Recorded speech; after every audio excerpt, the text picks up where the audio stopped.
political system or the kind of the political economy of government in Syria at that time.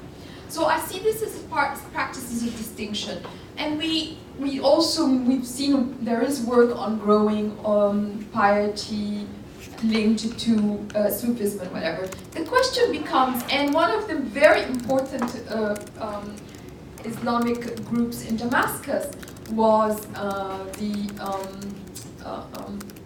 the Qubaysiyat, the women who were attending religious lessons led by Munir al-Qubaysi, who was a student of the Mufti, who was a government appointee, and so on, and seen as close to the regime. But these, following the uprisings, many of these broke from the group and condemned the group for not expressing an anti-Bashar regime. So the question becomes, like, the movement from from piety to, let's say, more activist, militant, and whatever. And we've seen that kind of movement in Egypt and in other settings. The quietists can move to become militant or oppositional, and the other way around. Yeah. But to say that actually they had infrastructures on the ground prior to the uprising, that would have been very difficult, given the context.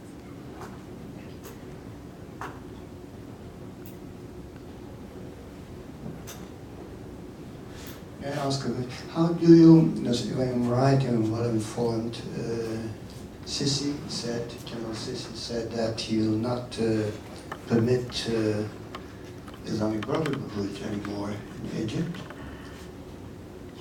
Now, he's not a stupid guy, I guess. That's not very realistic. How do you explain his attitude? Yeah, I mean, it's difficult to know what Sisi's thinking, but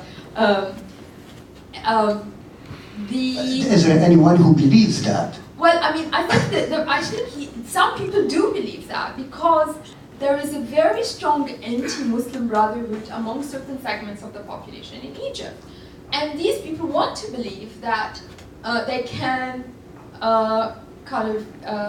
banish the Muslim Brotherhood, all Muslim Brotherhood members from the country. I mean, that they're somehow, first of all, they have decided or chose to think that you're talking about a few thousand people.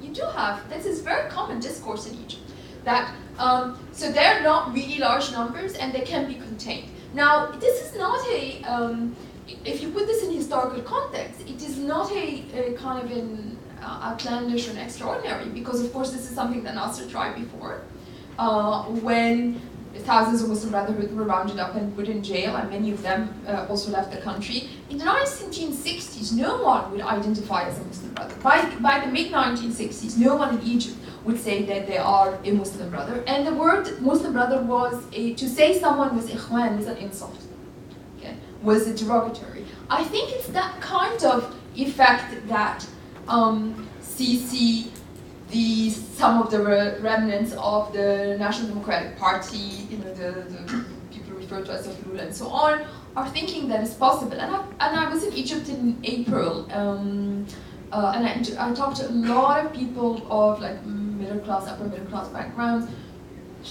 who actually saw that it's possible to banish the Muslim Brotherhood. They are part of a conspiracy, world conspiracy against Egypt. They were undermining national security, and it's correct to to imprison them. It's fine to issue verdicts of like these mass execution verdicts and whatever. I mean, there is an incredible propaganda job that was done in Egypt to make this kind of discourse acceptable to certain segments of the population.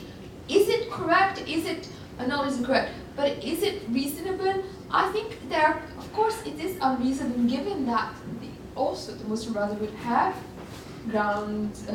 bases and grassroots and all of this. And this is why we had thousands of demonstrations of pro-Muslim Brotherhood taking place in the country since the coup. They've taken to the streets and they've had their, not just, as I said, not only the Muslim Brotherhood members who are going out on these demonstrations, but they've also showed a lot of support.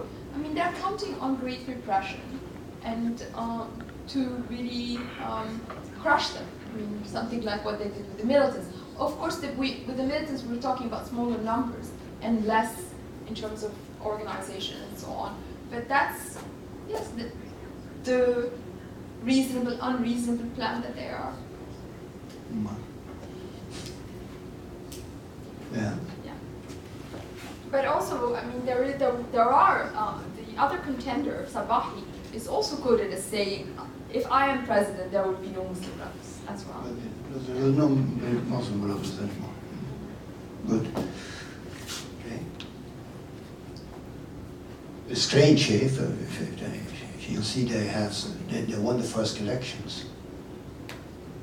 So a bit strange. Well, okay.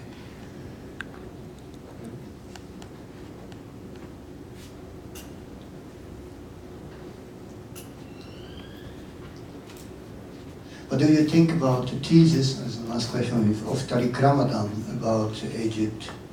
This he criticized, you know that maybe, he criticized Morsi immediately after the fall of Morsi, saying that they did a big mistake not having a political project.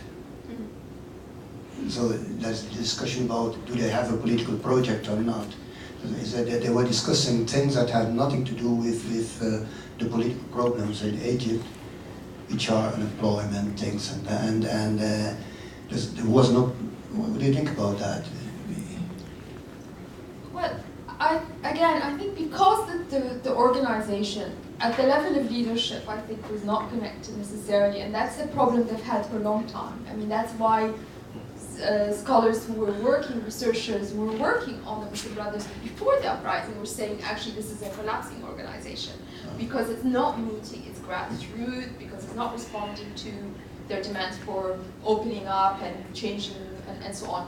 It remained very centralized and hierarchical, and as such was not really able to represent, you know, broader constituencies, and also to go beyond even its grassroots. I mean, it didn't reach out to its own grassroots, let alone go beyond that. So on that level, I think they are to be faulted. But on the other hand, the counter-revolutionary forces and the counter-mobilization was tremendous. I think they have to be faulted for not understanding the kind of political and social landscape that they were dealing with. Of that. That's it. Okay. Thank you. Next week we go to China.